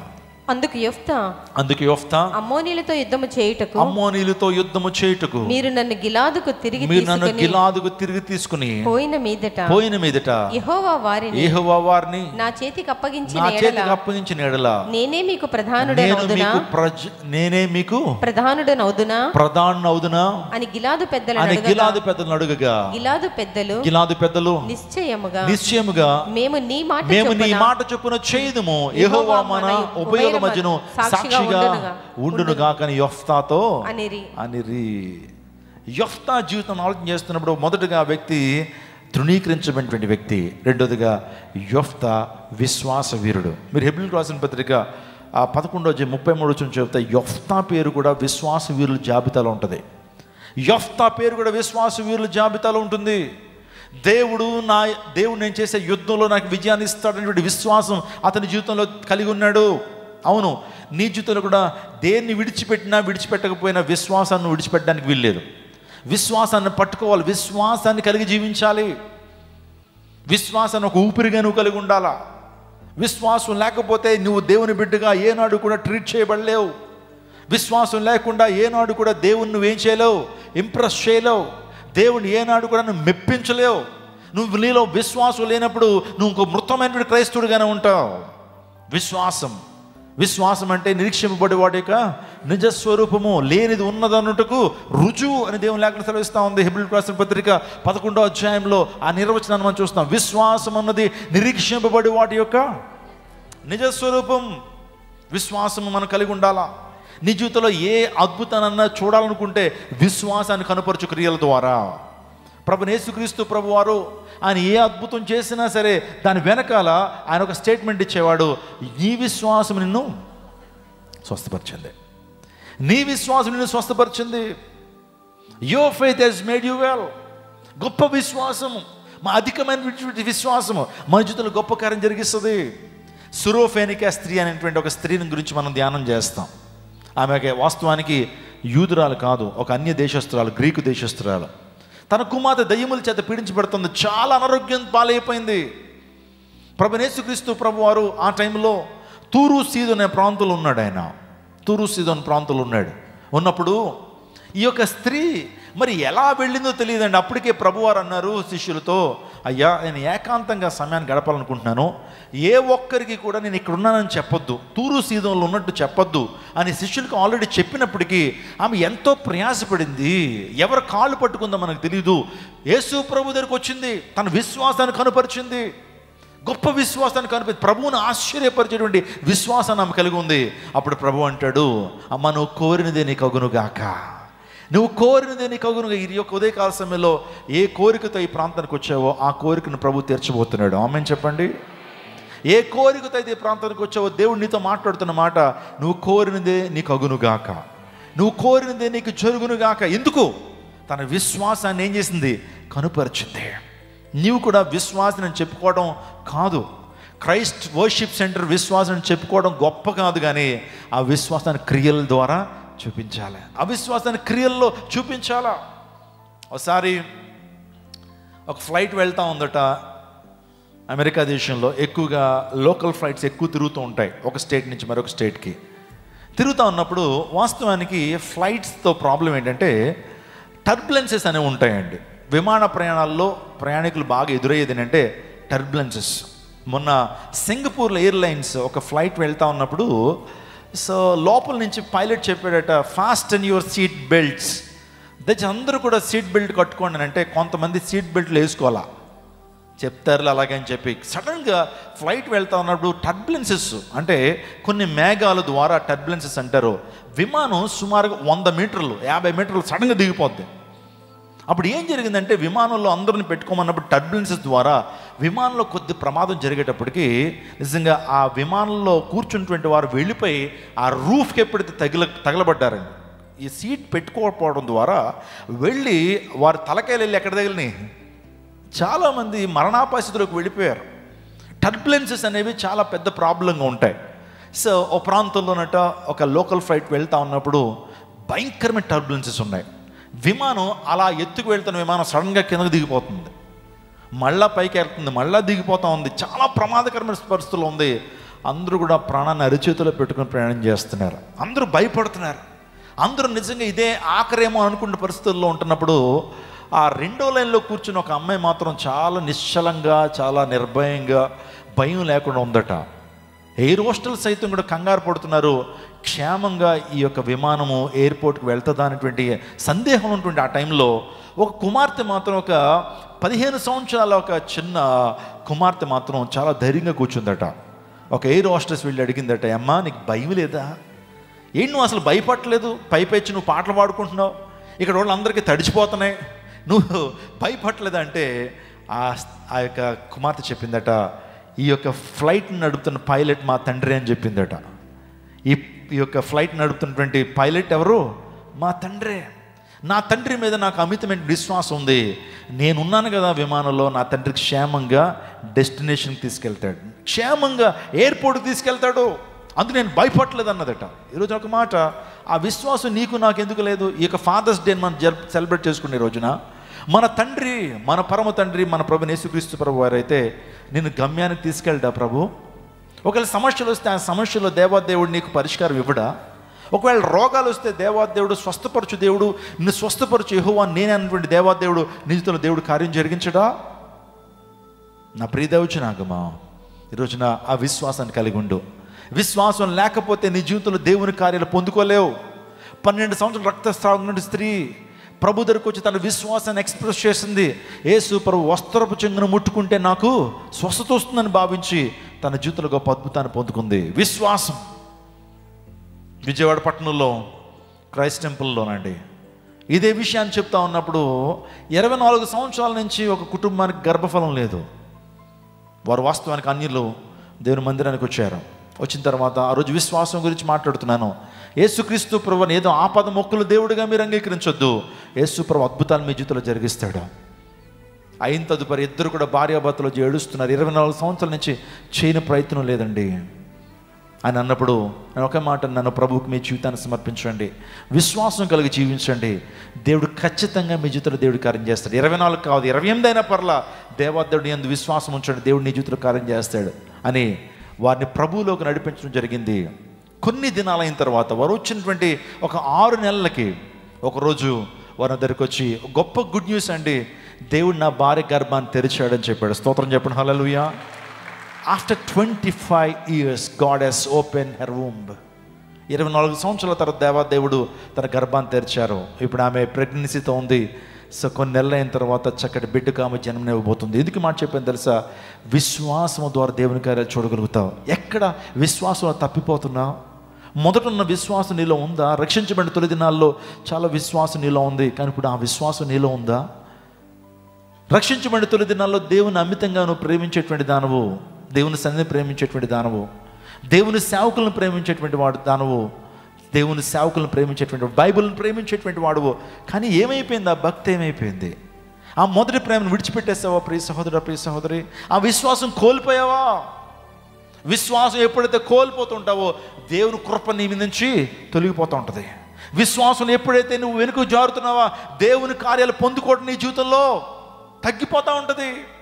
అందుని బట్టి విశ్వాసాన్ని రోజు పెంపొందించుకోవాలి. ఎలా? దేవుని మాట వినటం ద్వారా, దేవుని వాక్యాన్ని వినటం ద్వారా, సత్య బోధన వినటం ద్వారా నీ విశ్వాసం అనేది అధికమవుతుంది.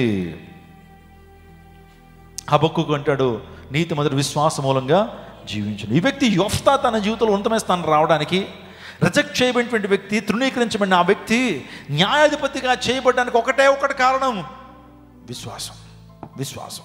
మన విశ్వాసము దుష్టుని అగ్ని బాణాలను ఆర్పగల సామర్థ్యం కలిగినటువంటిది. మన విశ్వాసం సాతాడు వేస్తున్న అగ్ని భాగాలని ఆర్పగలిగినటువంటి గొప్ప శక్తి సామర్థ్యాలు కలిగినటువంటిది. కాబట్టి మన జీవితంలో విశ్వాసాన్ని విడిచిపెట్టద్దు. విశ్వాసాన్ని రోజుకు పెంపొందించుకోండి. విశ్వాసాన్ని ఒక ఊపిరిగా కలిగి ఉండండి. దేవుని కార్యాలు మీరు చూస్తారు. ఫైనల్గా నేను ముగిస్తాను. యొఫ్తా గొప్ప ప్రార్థనా పరుడు. ఎవరు? యొఫ్తా గొప్ప ప్రార్థనా పరుడు. న్యాయాధిపతులు 11:11 చదువుతాం.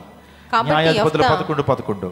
కాబట్టి యొఫ్తా గిలాదు పెద్దలతో పోయినప్పుడు జనులు తమకు ప్రధానునిగాను అధిపతినిగాను అతనిని నియమించుకొనిరి. అప్పుడు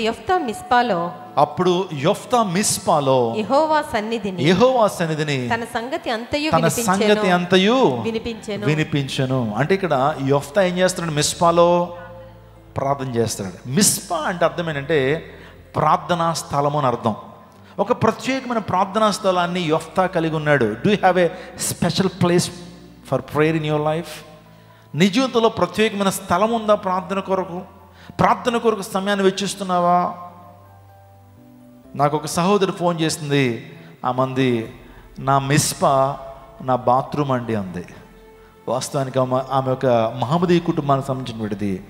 నేను ప్రార్థన చేస్తే మా ఇంట్లో ఒప్పుకోరండి. అందుని బట్టి బాత్రూంలో ప్రార్థన చేసుకుంటాను. నా మిస్పా ఎక్కడ? నా బాత్రూమ్. మీ జీవితంలో కూడా ప్రత్యేకమైన స్థలాన్ని ఏర్పాటు చేసుకోండి. ఆ మిస్పా ప్రతి ఒక్కరు కలిగి ఉండాలా. ఏ స్పా ఇది? మిస్పా. ఆ మిస్పా నేను కలిగి ఉండాలి. ప్రార్థన పరుడు యొఫ్తా.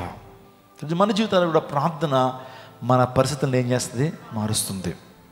ప్రార్థనలో ఏముండాలని చాలా సందర్భాల్లో మనం వింటున్నాం. యాక్ట్స్ అనే మాటను మేము చెబుతూ ఉంటాం. యాక్ట్స్ ప్రార్థన ఎలా ప్రారంభించాలి, ఎలా చేయాలంటే ఏ ఫర్ అడరేషన్. మొదట నువ్వు ప్రార్థన చేస్తున్నప్పుడు దేవుణ్ణి స్తుతి ద్వారా ఆయన గొప్పతనాన్ని నువ్వు ఆరోపిస్తూ దేవుని వర్షిప్ చేయాలి ప్రార్థనలో. ఆ తర్వాత సి స్టాండ్స్ ఫర్ కన్ఫెషన్. ప్రార్థనలో దేవుని యొక్క గొప్పతనాన్ని, నీ యొక్క బలహీనతలను ప్రభుత్వం ఏం చేయాలి? ఒప్పుకోవాలా. ఆ వారంలో నువ్వు ఏదన్నా తప్పుడు కార్యం లేకపోతే దేవునికి విరోధంగా పాపం చేస్తే నువ్వు ఆ పాపాన్ని దేవుని అసలు ఒప్పుకొని నీ జీవితాన్ని సరిచేసుకోవడానికి ఇష్టపడాలి. ఆ తర్వాత ప్రార్థనలో మనం చూస్తే థ్యాంక్స్ గివింగ్. ప్రార్థనలో మనకు కృతజ్ఞత కలిగి జీవించాలి. దేవుడు మన జీవితంలో చేసిన ప్రతి మేలుని బట్టి కృతజ్ఞత చెప్పేటువంటి వారికి ఉండాలి. చివరిగా సప్లికేషన్ అంటే మన విన్నపాలు ప్రభువుకి వెలుబుచ్చుకోవడం. దీన్ని యాక్ట్స్ అంటారు. మీరు ఎప్పుడైనా సరే ప్రార్థన ఎలా చేయాలంటే యాక్ట్స్ అనేటువంటి ఒక చిన్న పదము మీకు నిజంగా సహాయం చేయగలుగుతుంది. సో ప్రార్థన పరిస్థితులను ఏం చేస్తుంది? మారుస్తుంది. కొన్ని సందర్భాల్లో ప్రార్థనకు జవాబు రావట్లేదండి. నేను ప్రార్థన చేస్తున్నాను కానీ నా జీవితంలో జవాబు రావట్లేదంటే దేవుని వాక్యం చెప్తుంది ప్రార్థనకు జవాబు రాకపోవడానికి కొన్ని కారణాలు ఉన్నాయి. ఎందుకు నీ జీవితంలో ప్రార్థనకు జవాబు రావట్లేదనంటే కొన్ని సందర్భాల్లో నీ యొక్క పాపము దేవుని నుంచి ఆన్సర్ పొందుకోవడానికి అడ్డుగా వస్తుంది. నీకు నీ దేవునికి అడ్డుగా ఉండేటువంటిది ఏంటి? పాపము. నీకు నీ దేవునికి ఎడబాటు చేసేటువంటిది పాపము. అందులో బట్టి దేవుని లేఖనం సెలవిస్తుంది. కీర్తనకారుడు అంటాడు 66వ కీర్తన 18వ చరణం 66వ కీర్తన 18వ చరణం చదువుకుందాం. ఎందుకు మన ప్రార్థనకి ఆన్సర్ రావట్లేదు? నా హృదయములో why we are unable to get the answer from Almighty God. చదవండి. నా హృదయములో నేను పాపమును లక్ష్యము చేసిన ఎడల ప్రభువు నా మనవి వినకపోవును. నా హృదయములో నేను పాపం లక్ష్యం చేసిన ఎడల ప్రభువు నా మనవి వినకపోవును. అవునండి, కొన్ని సందర్భాల్లో దేవునికి విరోధంగా మనం కార్యాలు జరిగిస్తున్నప్పుడు మన ప్రార్థనకు జవాబు రావటం ఆలస్యం అవుతుంది. అందుని బట్టి ప్రభు సన్నిధికి వచ్చినప్పుడు, ప్రభు బలను మనం సమీపిస్తున్నప్పుడు, ప్రభువా నీకు అవిధేయమైనటువంటి కార్యాలు, నీ ఆయాసకరమైనటువంటి మార్గాలు నాలో ఉన్నాయి, నాలో ఉంటే ప్రభు నన్ను క్షమించయ్యా అని ప్రభు పాదాల దగ్గరికి వస్తున్నప్పుడు, ప్రభు బలను సమీపిస్తున్నప్పుడు, మన కన్ఫెషన్తో రాగలిగినప్పుడు మన ప్రార్థనకు దేవుడు జవాబును అనుభవిస్తుంటాడు. రెండోదిగా మనకు ప్రార్థనకు జవాబులు రాకపోవడానికి కారణం ఏంటంటే మన హృదయాల్లో కొన్ని విగ్రహాలు ఉన్నాయట. ఎహెజ్కేలు గ్రంథము 14:3 చదువుకుందాం. ఎహెజ్కేలు గ్రంథం 14:3. ఈ నరపుత్రుడా ఈ మనుషులు తమ హృదయములో విగ్రహములనే నిలుపుకొని దోషము పుట్టించు అభ్యంతరములను తమ ఎదుటనే పెట్టుకొని ఉన్నారు. మీరు నా యొద్ద ఏమైనా విచారణ చేయదగునా?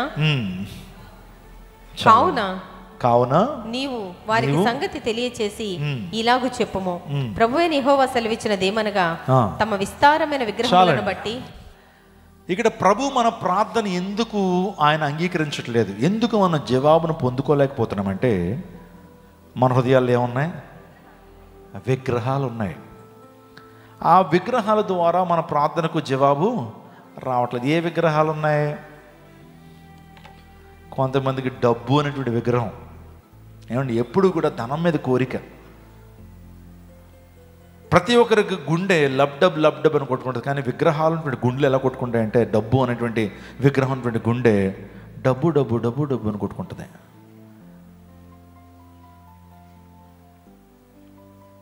ధనాపేక్ష సమస్తమైన కీడులకు మూలం. ఏంటి నీ విగ్రహం? ఏంటి? డబ్బా? ఆ విగ్రహాన్ని తీసే. ధనం ఉండటం తప్పని దేవుని లేక ఏనాడు చెప్పలేదు. అబ్రహాం గొప్ప ధనవంతుడు. దేవుడు అబ్రహామును అన్ని విషయాలు ఏం చేశాడు?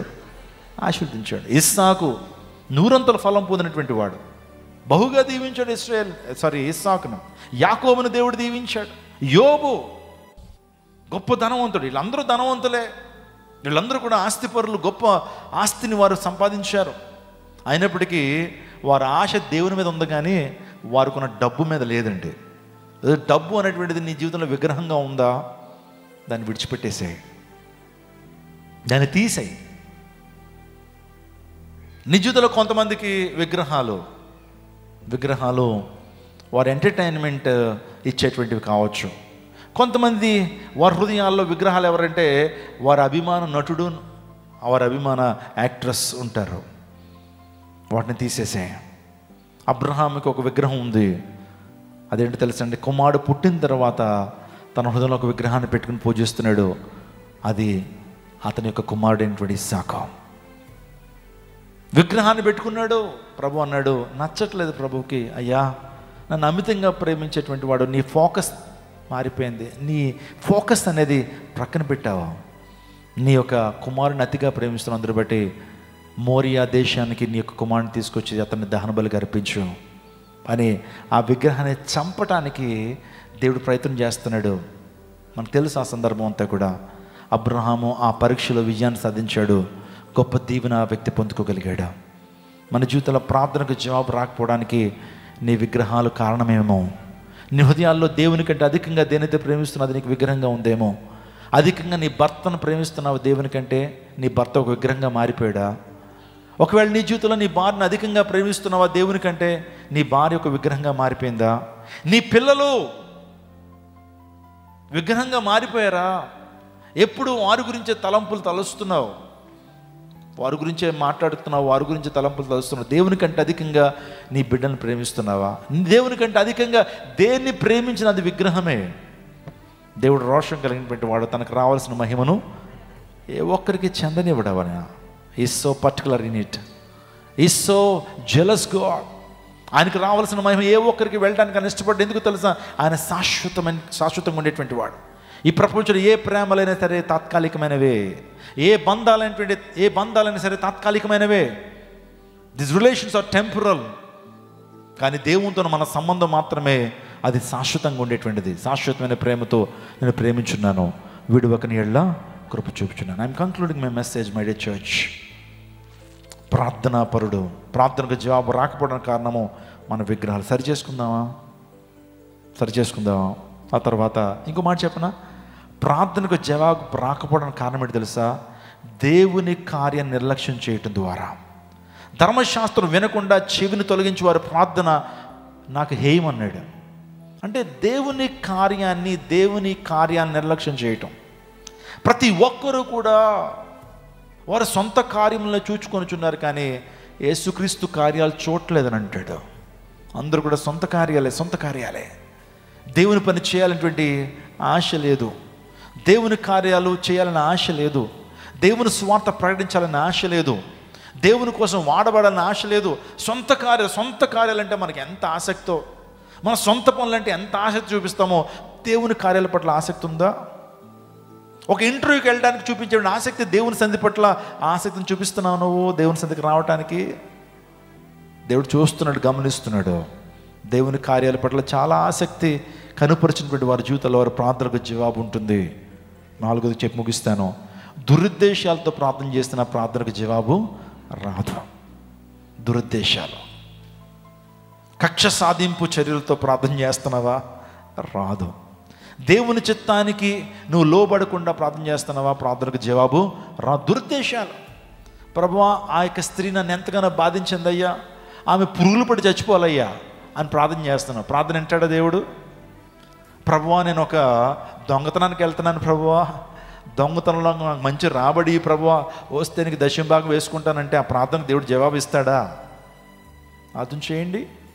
కాబట్టి ప్రార్థనకు జవాబు రాకపోవడానికి 4 కారణాలు చెప్పాను మీకు. ఒకటి దురుద్దేశాలు, రెండోది దేవుని కార్యం నిర్లక్ష్యం చేయటం, దేవుని వాక్యాన్ని పెడచెవిన పెట్టడం, దేవుని వాక్యాన్ని నిర్లక్ష్యం చేయటం, మూడోదిగా విగ్రహాలు.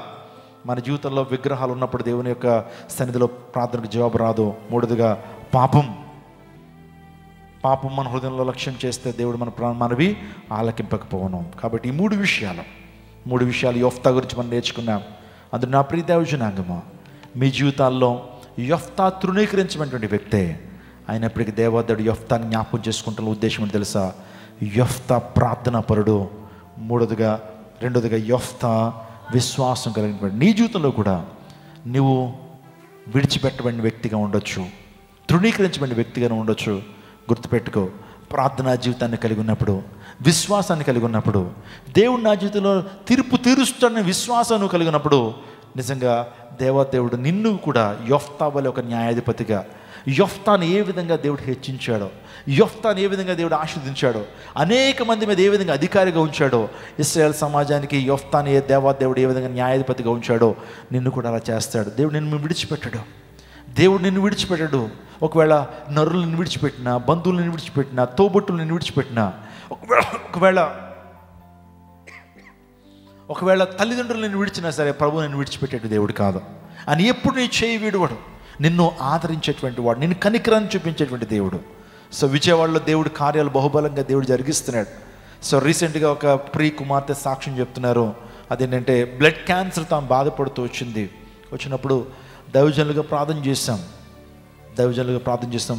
అమ్మ నువ్వు ధైర్యంగా ఉండు, దేవుని చేతిలో కార్యం జరిగిస్తాడు. ఆ రోజు వర్తమానం, ధైర్యం తెచ్చుకొనుడి, భయపడొద్దు, దేవుడిని జీవితంలో మేలు చేయను ఉద్దేశించినాడు కనుక భయపడొద్దు అనే అంశం ద్వారా దేవుడు తనతో మాట్లాడాడు. ధైర్యం తెచ్చుకుంది. జనవరి మాసంలో ఆ మొదటి రోజున దేవుని సందులో ఒక మాట చెప్పాను.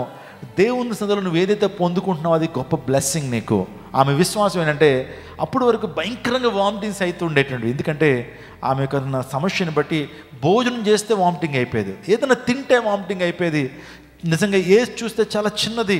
ఆమెకు ఆ క్యాన్సర్ వచ్చినప్పుడు నిజంగా ప్రభు సందులో నా దగ్గరికి వచ్చింది, ప్లేట్ పట్టుకుని నా దగ్గరికి వచ్చి, అన్న ప్రార్థన చేయండి అన్న, మొదటి భోజనాన్ని దేవుని స్థలంలో చేస్తున్నాను, నా ఈ అరుగుదల శక్తి నాకు కావాలి, నేను విశ్వాసంతో ప్రభుత్వంలో ప్రార్థన చేస్తున్నాను. ఆ ప్లేట్ భోజనం నా దగ్గర తీసుకొచ్చి ప్రార్థన చేయించుకుంది. ప్రార్థన చేసినంత దేవుడు గొప్ప కార్యం ఆమె విశ్వాసాన్ని బట్టి, దైవజనుడి ప్రార్థన బట్టి, ఆమె విశ్వాసాన్ని బట్టి దేవుడు ఏం చేశాడంటే ఆ రోజు తిన్న ఆహారాన్ని దేవుడు అరుగుదలిచ్చి ఆ రోజు నుంచి వామిటింగ్స్ ఆగిపోయినాయండి. స్తోత్రం చెప్పండి హల్లెలూయా. ఆ సాక్ష్యం నేను నా యూట్యూబ్ ఛానల్లో కూడా అప్లోడ్ చేశాను. ఆమె చెప్పిన సాక్ష్యం విశ్వాసం.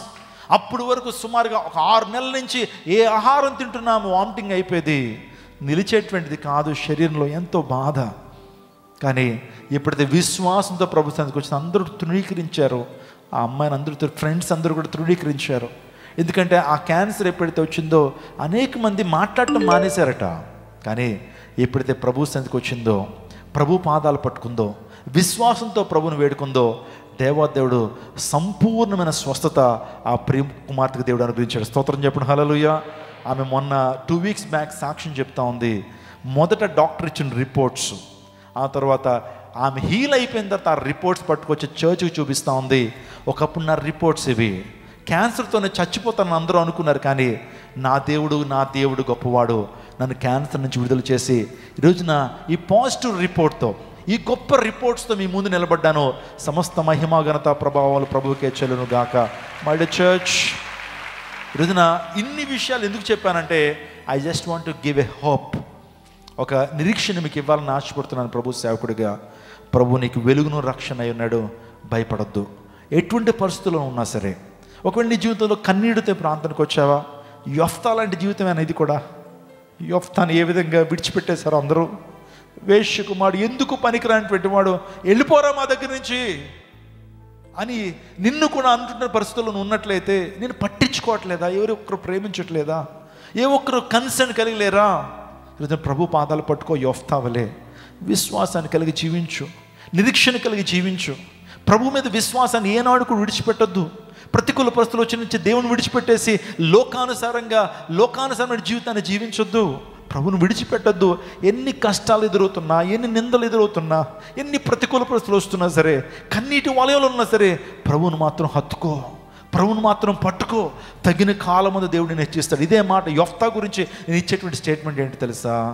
తగిన కాలం ముందు దేవుడిని హెచ్చిస్తాడు, తగిన కాలం ముందు దేవుడిని గణపరుస్తాడు, తగిన కాలం ముందు దేవాదేవుడు నీ యొక్క ముఖాన్ని ఎత్తుతాడు, నీ యొక్క జీవితంలో గొప్ప కార్యం ప్రభు జరిగిస్తాడు. యొఫ్తా వలె ఒకవేళ నీ జీవితంలో ఉన్నట్లయితే దేవుడు యొఫ్తాను దీవించినట్లు దేవాదేవుడు కూడా నేను దీవిస్తాడు. యొఫ్తా న్యాయాధిపతిగా చేయటం మాత్రమే కాకుండా అనేక మంది మీద అధికారిగా దేవుడు నిలిపి విశ్వాస వీరుల జాబితాలో దేవుడు నిలబెట్టాడు. నిన్ను కూడా దేవదేవుడు విశ్వాస వీరుల జాబితాలో మాత్రమే కాకుండా గొర్రెపిల్ల జీవ గ్రంథంలో కూడా నీ పేరును దేవుడు లిఖించబోతున్నాడు. హల్లెలూయా, హల్లెలూయా. దుఃఖపడద్దు ప్రియ సహోదర, ప్రియ సహోదరి. నువ్వు ఓడిపోయే స్థితిలో నువ్వు ఉండొద్దు. దేవదేవునికి విజయాన్ని ఇస్తాడు. ఆయన చేపట్టుకుని నడిపిస్తాడు, ఆయన చేపట్టుకుని నడిపిస్తాడు.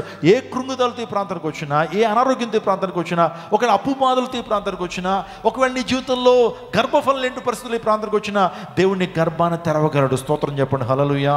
దేవుడిని యొక్క కన్నీటిని ఆయన తొడగలడు. ఆర్థికపరమైన ఇబ్బందుల, అప్పుల సమస్యలు పాస్టర్ గారు ప్రతిరోజు అప్పులలో వచ్చి మా ముందు నిలబడతా ఉన్నారు.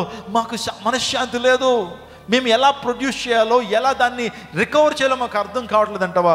దేవుడు అనూహ్యమైనటువంటి ద్వారాన్ని ప్రభు తెరుస్తాడు. ఒక సాక్ష్యాన్ని చెప్తాను. అది ఏంటంటే, ఒక వ్యక్తి నా దగ్గరికి వచ్చి 40 లక్షల అప్పు ఉన్నాయని పాస్టర్ గారు అన్నాడు. 40 లక్షల అప్పు, ఆ అప్పు తీర్చడం కొరకు మళ్ళీ మరో అప్పు చేయటం, వడ్డీలు పెరిగిపోతా ఉన్నాయి. 40 లక్షల రూపాయల అప్పు అయిపోయింది. ఇంకా బతకాలనే కోరిక లేదండి. ఎందుకు తెలుసా? అప్పులలో వచ్చి నా భార్యను తిడతారు, నా పిల్లల్ని తిడతారు. ఏం చేయాలో అర్థం కావట్లేదు. నాదేమో ఒక చిన్న గడియారం షాపు విజయవాడలో, ఒక చిన్న వాచ్ రిపేరర్, అతనితో పాటు ఒక షోరూమ్ ఉందండి. అతనికి ఉన్నప్పుడు వచ్చాడు, మందిరానికి వచ్చాడు. ఎవరో చెప్పారు విజయవాడలో జీవంగల దేవుని సంఘం ఉంది, సో వెళ్ళండి, అక్కడ దేవుని వాక్యాన్ని వినండి, దేవుడు అద్భుతాన్ని జరిగిస్తాడంటే వచ్చానండి. నా 40 లక్షల అప్పు తీర్చబడాలని ప్రార్థన చేయండి. వాస్తవానికి యేసు గురించి నాకు తెలియదు, మేము అన్యులము అని చెప్పాడు. అయ్యా మీరు రండి అయ్యా, దేవుని వాక్యాన్ని వినండి, విశ్వాసంలో ఎదగండి, ప్రార్థన మేము చేస్తాం, దేవుడు గొప్ప కార్యం జరిగిస్తాను అన్నప్పుడు 3 నెలలు కంటిన్యూగా వచ్చాడండి. ఒకే చైర్లో కూర్చునేవాడు. నేను చూస్తుండేటువంటి అతను నన్ను చూస్తుండేటువంటి దేవుని వాక్యాన్ని విన్నాడు. ఒకరోజు అన్నాడు, నేను యేసు ప్రభు నా సొంత రక్షకు అంగీకరించాలని ఆశపడుతున్నాను, can you give me A baptism pastor అని అడిగాడు. నాకు బాప్తిజం ఇస్తారా అని అడిగాడు. అయ్యా ఖచ్చితంగా, మీ రక్షణ కరెక్ట్ అయితే, మీ మారు మనసు కరెక్ట్ అయితే ఖచ్చితంగా ఇస్తానన్నాను. అలా తీర్మానం తీసుకున్నాడు. బాప్తిజం కోసం అది ఎదురు చూస్తున్నప్పుడు ఒకరోజు ఒక ఆదివారం సర్వీస్ అయిన తదుపరి ప్రార్థన చేస్తున్న టైంలో ఆ వ్యక్తి నా దగ్గర తీసుకొచ్చి పాకెట్లోంచి ఒక కవర్ తీసి నా చేతిలో పెట్టాడు. ఆ కవర్ చూస్తే ఆ కవర్లో చాలా ఎక్కువ నోట్స్ ఉన్నాయి. దాని మీద తన పేరు రాశాడు, తన ఫోన్ నెంబర్ రాశాడు, కింద ఆ యొక్క అమౌంట్ రాశాడు. ఆ అమౌంట్ నేను చూసినప్పుడు 20,000 రూపీస్ ఉన్నాయి. 20,000 రూపీస్ మందిర నిర్మాణం కొరకు 20,000 రూపాయలని రాశాడు. నేను వెంటనే తీసుకోవడానికి ఇష్టపడలేదు. అయ్యా, మీకు 40 లక్షల రూపాయలు అప్పు ఉన్నాయి, సో మీరు ఎలా కానుకిస్తున్నారు అని అడిగేశాను. అడిగిన తర్వాత దేవుని మహాకృపని 40 లక్షల రూపాయల అప్పులో 20 లక్షల రూపాయలు అప్పు తీర్చేశానండి అన్నాడు. స్తోత్రం చెప్పండి. 20 లక్షలకి 20,000 రూపాయల కానుక ప్రభు సన్నిధి కోసం ఇస్తున్నానన్నాను. ఆ వ్యక్తిని ఆ రోజు చూస్తున్నప్పుడు ధైర్యంగా మాట్లాడుతున్నాడు. ఎప్పుడు కూడా కన్నీటితో మాట్లాడేవాడు, ఎంతగానో దిగజారిపోయిన పరిస్థితుల్లో మాట్లాడేటువంటి వాడు. కానీ ఆ రోజున నా చేతిలో ఆ కానుక పెట్టాడు. అయ్యా, మందిర నిర్మాణం కొరకు దీన్ని వినియోగించండి అని అన్నాడు. నేను మాట చెప్పాను, అయ్యా మీ జీవితంలో దేవాదేవుడు ఒక ప్రత్యేకమైన కృపను కలిగిన. ఎలా తీర్చారంటే అనూహ్యమైనటువంటి కార్యం. దేవుడు ఎక్కడి నుంచి ద్వారం తెరిచాడో దేవుడు తెరిచాడండి. దేవుడు తన చేతుల కార్యం జరిగించాడు. ఇంకొక నెల తిరిగేటప్పటికి ఇంకొక 15,000 రూపాయలు తీసుకొచ్చి నా చేతిలో పెట్టాడు. అతను అంటున్నాడు, ఇంకో 15 లక్షల రూపాయల అప్పు తీర్చేశాను పాస్టర్ గారు అన్నాడు. స్తోత్రం చెప్పిన హల్లెలూయా. మళ్ళీ చర్చ్ ఎందుకు మాట చెప్పాను తెలుసా? ఈరోజు కంప్లీట్గా ఆ వ్యక్తి విడుదల పొందినటువంటి వ్యక్తి అప్పుల సమస్య నుంచి కంప్లీట్గా విడుదల పొంది ప్రభు కొరకు సాక్షిగా బ్రతుకుతా ఉన్నాడు. ఈరోజు ఒక మాట నేను చెప్పనండి, దేవునికి అసాధ్యమైనది ఏది కూడా లేదు. నీ జీవితంలో గొప్ప ద్వారాన్ని ప్రభు తెరుస్తాడు. దేవదేవుడు నీ జీవితంలో ఏ సమస్య అయినా సరే నీకు అది కష్టతరమే, కానీ దేవునికి అసాధ్యమైంది ఏది కూడా. There is nothing impossible with God. దేవునికి అసాధ్యమైంది ఆయనకు అసాధ్యమే లేదు. ఎడారుల్లో కూడా జీవనోధులను ప్రవహింప చేయగలిగినటువంటి వాడు, ఉడికిన శారాగర్భాన్ని తెరిచినటువంటి వాడు, ఆహారం చేతికరం చిగురింప చేయగలిగినటువంటి వాడు. ఆయనకు అసాధ్యమైనది ఏది లేదు. యెఫ్తా జీవితాన్ని బట్టి నేర్చుకోవాల్సింది ఏంటంటే దేవుడు తగిన కాలం ముందు మనల్ని హెచ్చిస్తాడు. ఆయనకు అసాధ్యమైనది ఏది కూడా లేదు.